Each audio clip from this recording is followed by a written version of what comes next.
Happy Thursday, everybody. Thanks for joining me. I do appreciate it.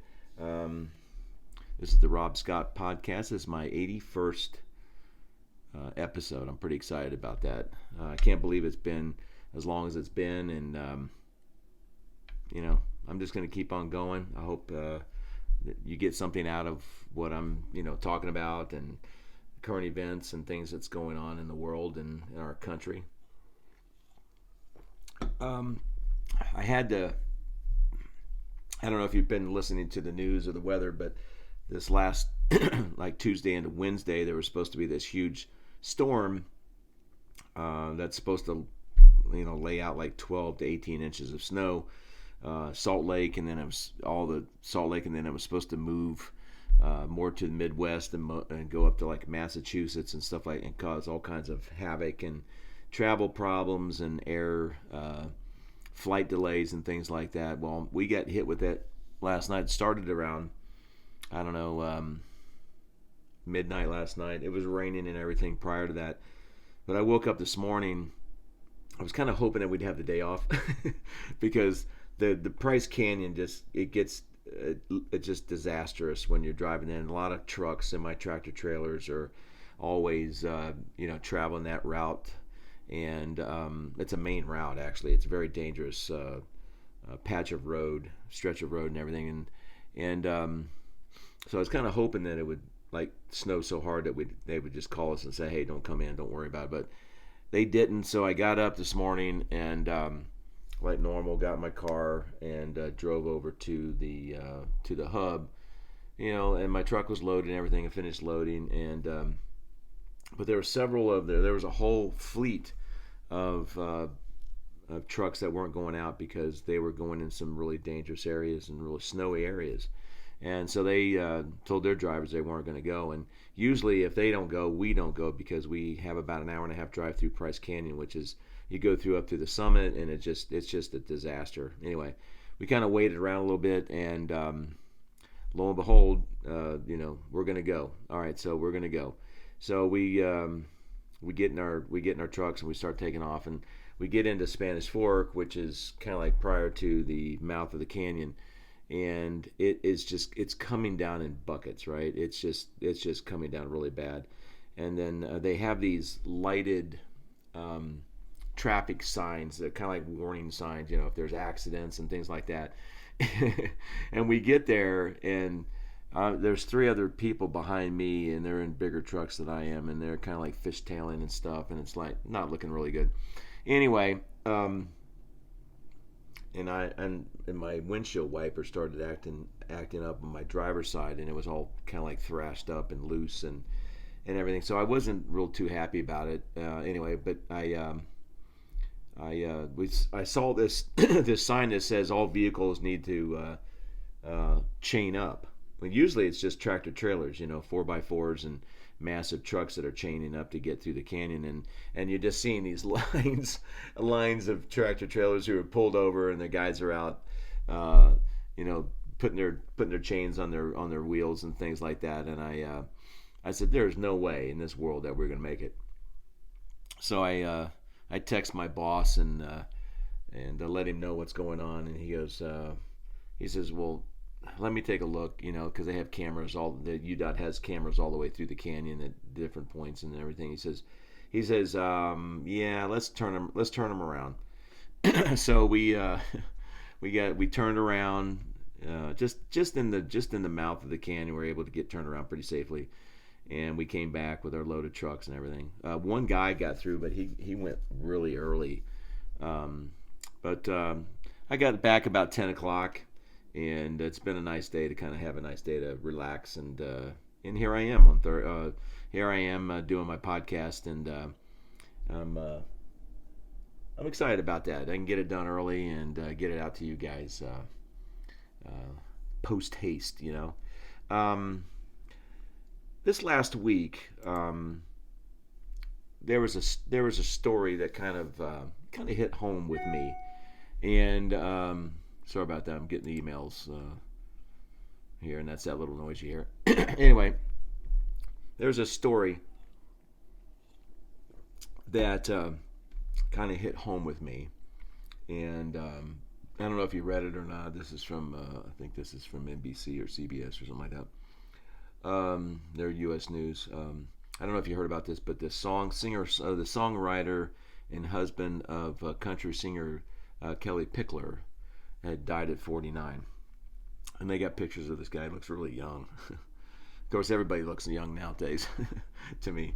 Um, but the story is that this um, Kellie had woken up um, that day and was calling out to her husband Jacob, and he wasn't responding.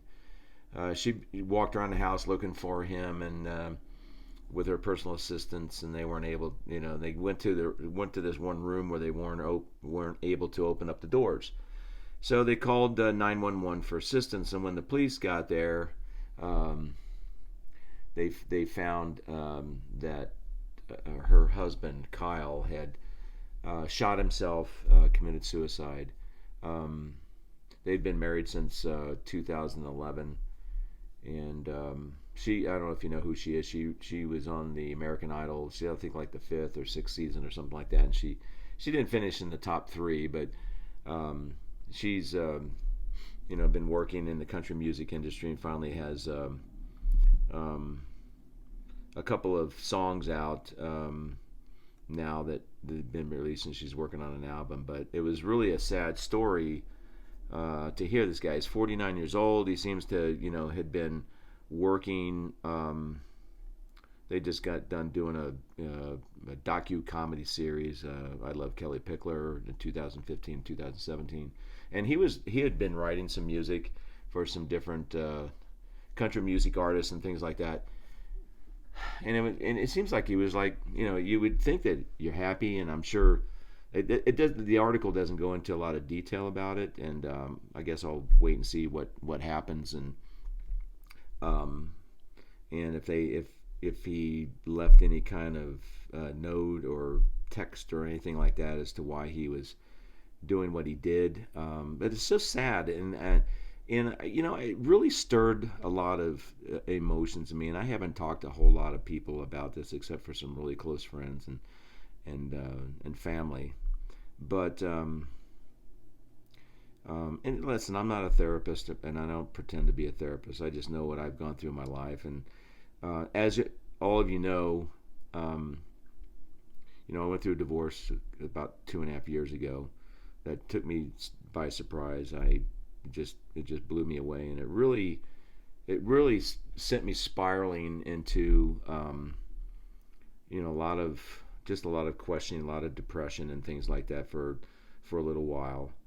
Um, you know these demons that can get in our head, and this really kind of evoked a lot of emotion in me just reading this story. Um, these demons that can get in your head to make you feel like you have no worth, that you have no friends, that nobody cares about you, that life isn't worth living, is a real thing. And if you allow them to, really, take up residency in your head, well, look, the damage that can be done is irreversible. And I really do. I feel sorry for him, and I feel sorry for Kellie. And I don't even know who she is. I'm not a country music singer, and but I just really feel sorry because here's a young man who is apparently having success in his career, and he's happily married, I guess. Um, and he's got these demons in his head, that life would be better, that life and people around him would be better without him in it. And when I was going through my divorce, I I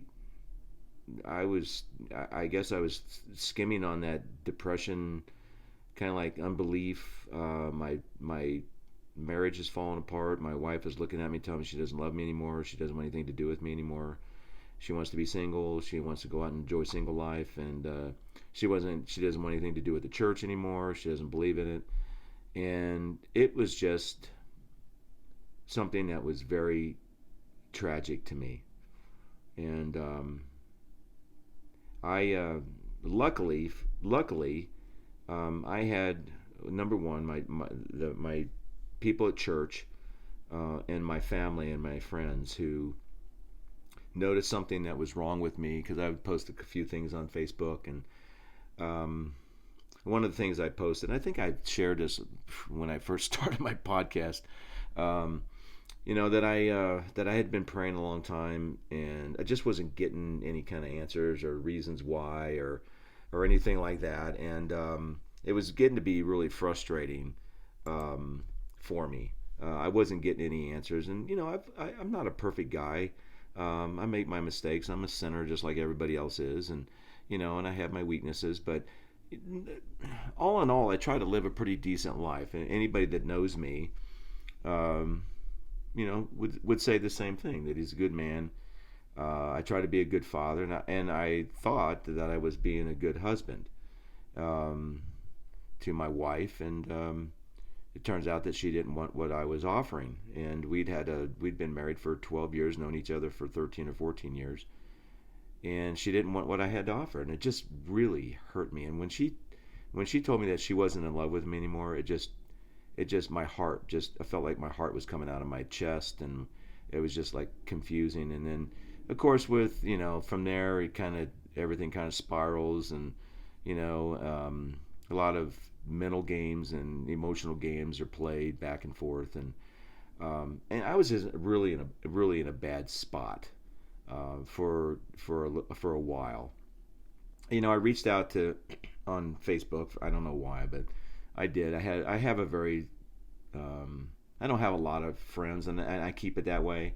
Um, and then I posted something that I've been going through this, and you could tell from the post that it was something serious. And I've been praying for God and for direction and help, and I just wasn't getting anything, and I was kind of complaining and bitching about not getting an answer. And my reasoning was is that, listen, I try to be a good person. I am a good person. I try to do the things that I'm asked to do. You know, and I just wasn't getting an answer. And I go, why is it so damn hard to get an answer to prayers, and just a little signal that God, that you exist, that you're there. I didn't need an angelic messenger coming down and sitting in my room and saying, "Hey, Bob, pull your head out of your butt." But just a little feeling, a still small voice, a little burning in my heart that God was there. And I was getting nothing. It was just like I was all alone. I just felt like I was all alone, and that's what I posted on my Facebook page. Well, I got some responses from people in my church and my friends. One of them, was from college. We've stayed close to each other for years and years after we've graduated from school. Um, and they were reaching out to me and kind of like reading my post and trying to figure out what was going on with me. And I hadn't told anybody what was really going on yet. I was kind of holding it inside and holding all this fear and anger and confusion and everything. It was just all this stuff was rushing around in my head, and like wondering what was going on. And but I got some really a couple of comments from a couple of people that really kind of like opened my eyes. And these things aren't something new that revelation or something like that. It wasn't something like that. They were kind of bringing me back to ground level and said, these principles, but I'm going to tell you again because you're forgetting them and you need to hear them again. And you've heard me talk about like reorienting yourself to God and reorienting yourself to reality and the truth and stuff. Well, I think that's what they were trying to do. And one of them was a real good friend of mine, who talked to me about my family, all the people that love me, and that sometimes people do things that we don't understand, and we don't have any control over, but they do them, and we have that happen all the time.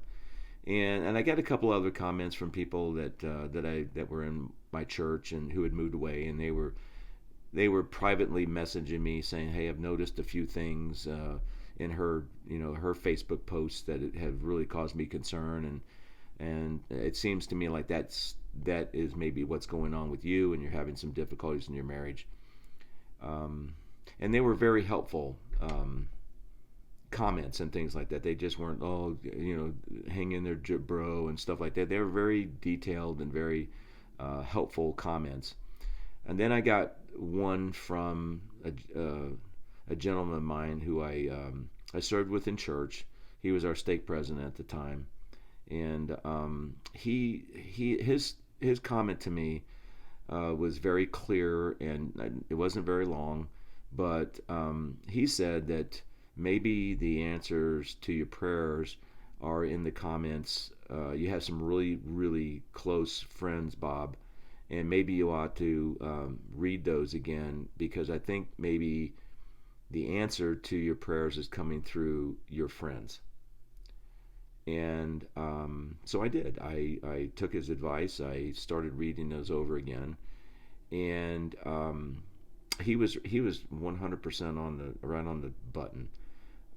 And I started thinking about, and I was like, I was in a dark place, man. I was just really depressed. I never thought in my life that I would be in the position that I was. I thought that we were put together for a purpose. We were brought together. She was a lot younger than I am. 17 years, in fact. And I just never in my wildest dreams thought that she would be interested in me and my 4 children and everything. It was a complete just this beautiful woman that she showed interest in me and showed interest in my children and wanted to be part of our family, and then all of a sudden she doesn't. And 45, 46 years old, maybe, they're going through this middle age crisis, whatever. I don't know what I know what she told me, and I guess you have to accept that stuff, but I just never in my wildest dreams ever thought that would take place. Never entered my mind. Never thought it was an option. I thought both of us had the same kind of goals and aspirations, and looked at our relationship as something like eternal, that we're working with each other. But it turned out that her part of her relationship with me had an expiration date on it, and mine didn't. So I don't know, but he gave me some really good counsel at the time, and so I started looking at that, and they were right. My children, my son was reaching out to me a lot, and my brother Todd was reaching out to me a lot, and I don't know what's going on, but it sounds like something serious. So, and I finally, after a period of time, I started kind of like letting people know, very close friends of mine, letting them know what was going on, and that Carrie didn't love me anymore, that she wanted a divorce, and she wanted to be single, and she wanted all this stuff, right? And it was so hard, and I can really relate to having these thoughts of, your value, who you are, why am I doing why am I doing what I'm doing, enters your mind. A lot of anger, a lot of frustration, a lot of and you start thinking about this stuff. It's not, maybe for me it wasn't like something that was pesky and staying with me all the time. It was just during this time, and but I remember those thoughts. I remember those thoughts, like, how am I going to go on here? I'm older now. I'm single. I'll be single, and why is this happening to me? And my kids were all grown. They were having their own families with myself. I didn't have children, which is, I'm really happy, and I'm really thrilled about that they were out of the house and they were, had their own families, and they're starting own families. But here's their dad, and I'm going through this depressive time, and with a lot of questions that I know that I would never answer. And I had friends of mine who I went to school with who called me, and one of them she was just wonderful. She was very blunt with me and very straightforward with me, which I really do appreciate. And basically she said that you didn't do anything wrong, Bob. And she goes, I've had a lot of friends who have done the same thing. A lot of women who have done the same thing. They get to that 40 to 50 age range and they just don't care. They want to be off on their own. They want to do it. And there's nothing. You could shower with diamonds and flowers and just treat her like a queen that she is, that she is, and it's not going to change anything. And I've seen it over and over again with friends of mine and acquaintances of mine, and that's where she is right now. And there's nothing you can do about it. And she was right. And but what I remember is that these folks were they didn't let me alone. They stayed with me the whole time, and they still do. They still text me from time to time to see how I'm doing. Really deep, good friends, and that's how you can really tell your friends. That's how you can really tell that you have good friends, if they're aware of you, and are checking up on you, good or bad. These people stayed in contact with me, good or bad. And it was to me it was life saving to me. I mean, literally, spiritually saving, and it corrected a course that I could have gone down. I didn't, thank God. I didn't go down that course and that road, and I didn't really want to go down that road. And it's not my makeup. Really, it's not my makeup. I love I love my life. I love who I am. I love my children. I love my family. And I really couldn't really kind of do something like that. At least I don't think I could. Deep inside, I just value things too much. But that being said, I remember those thoughts. Like, well, maybe, what am I going to do? I'm going to have to start my whole life over. I'm going to have to start my work over. My whole life, I'm going to be by myself. I got to go out and find a place to live. I'm going to move across the country to go with my kids. It was daunting, and it was a hard time. And I moved in with my brother in Ohio for a little while, where we grew up, and his formula, his answer to this was to work my butt off, and so that's what we did. And for 8 or 9 months, while I was trying to get my head back and my thinking back on straight, and they, thankful that I have good friends that were just blunt with me. They didn't try to sugarcoat things. They didn't try to make it like it's okay. They were pretty straightforward with me, and I really do appreciate it. And their honesty and their integrity with me, and then my hard work, I think really made a difference. I mean, I know it made a difference to me. They say that time heals all wounds. I don't really believe that. I think time just softens things up, and you go day by day, and it's not, I don't know if you're really healing or not, because I have a scar in my heart that I don't know that will ever heal. I try to be forgiving. I'm trying to be the person that is forgiving and things like that, but I just, I don't know if I don't know if that scar will ever go away or not. I hope it does. I mean, I guess the healing that the atonement can give you is sure, and it's complete. And I'm still kind of like looking for that. It's getting easier. It gets easier as time goes by. But boy, I'm so happy that that I didn't let those thoughts and those demons into my life as much as they could have. And reading the story about Kyle just really just drummed up all kinds of emotions in me for some reason. I don't know. I mean, my situation isn't nearly the same, and I don't, like, the story doesn't say why he did what he did, and hopefully some kind of closure with Kellie will come as a result of them investigating his death. But there's just to close up here, this is going to be a little quick thing here. Just to close up, I mean, if you're suffering from some depression, and you're dealing with things that are, everybody has different aspects in their life, things that are going on in their life, and and we're starting to see this more and more in people's lives, where we're starting to see uh, divorce rates climb, family decline. We're starting to see more and more people who are unhappy.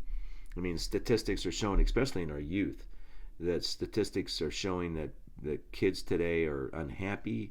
They're they are reporting that they are not satisfied with life. That they are thinking about suicide. And the cases of suicide are growing daily as well, and it's just such a terrible thing. Um, and if you don't have a friend, if you don't have a parent, if you don't have a close relative or something like that that you can talk to and reach out to, um, you can call the suicide crisis lifeline. That's 800-273-8255, and talk to a professional. You can text home to 741-741 to get some help. But please do know this, that you'll be fine if you allow yourself to uh, open up and share your experiences with somebody else. It really helps to do that. And you need good friends, and you need good people who are going to be blunt with you. I didn't really see any. I didn't really go to any therapist or anything through this whole thing for the last 2.5 years. A couple people asked me, maybe you should go see a therapist, and I was felt like I was making some good progress, and I thought to myself, I don't want to go to a therapist and just have them um, affirm everything that I'm feeling, because I know 100% what I'm feeling. I don't need somebody to do that. Um, and I just didn't have a whole lot of confidence in that whole process. And I know that there's probably good therapists out there, but I just said, you know what, this is a time for me to to draw myself closer to my Father in heaven, and maybe I would have never had that opportunity if this didn't happen. And as a result, I still have those pangs, but they're softening up, and I'm trying to look at things differently than I did when I was going through that disaster. It was really, really difficult. I just, if people really stopped and thought about what they're doing and how much they're hurting other people, um, I think, I hope, and I think that maybe they would stop and really evaluate their decisions. And that's my hope. That's my dream. I don't know if it'll ever take place, because you just get people who are selfish. You got people who are vain. They have egos, and they don't want to be told what to do, what they can do, and that's both on the female side and the male side. Um, it seems to me like it's more happening on the female side, where there are, between the 40s and 50s, there seem to be some kind of, I've raised my children, I've done everything that I was, quote unquote, had responsibilities to. Now it's my time to go out and party, and I can go out and do anything that I want. I have my job, I can survive on my own. I don't need anybody else to, uh, I don't need anybody. I don't need a man. I don't need anybody. And I'm going to do this because I want to do it. And, um, there's statistics that show that is happening more. It's like, I think it's 75% of uh, uh, divorces are initiated by women. Um, and there's a lot of people that are in hurting positions, and I'm not talking about people who are cheated on, or people who are being abused emotionally or physically and things. I'm not talking about that. I'm talking about just pure, just selfishness and self-centeredness, and we glorify that today, and I just think it's wrong. We've lost the eternal aspect of our marriages and our relationships and our friendships. And like I said, we get married today, or we have these. Our relationships are have expiration dates on them, and that's how we approach things, and it's it is hard to go through this, and but again, I'm thankful for friends and family and church and principles and standards that I've been raised with all my life that have really instilled in me like a foundation of value and worth. And we get farther and farther away from that, and I feel sorry for people that don't have it because they are prone to these kinds of things that happen, just like with Kyle. And I know this is kind of simplistic and everything, and I'm not a therapist, but from a personal standpoint, it's a real thing out there. And God, I hope that people reach out and before they make decisions and choices and actions that they can't replace and they can't change, that they actually go get some help, and from people who really love them and care about them. I'm not going to get into anything else today. That's all I got today. I just this story kind of just really got to me last week, and I wanted to share it with you. So life is a hard thing. It's not an easy project that we're here. But if you have a purpose in life, you know who you are, and you have a purpose in life, and realize that you do need people around you. You do need family, friends, husbands and wives, and kids and things like that. Those are the foundational principles and standards that have always made people in the long term and in the majority. I'm not saying it's good for everybody, and not saying that everybody doesn't maybe doesn't fit. I'm not saying that, but in the majority, that has always been the standard.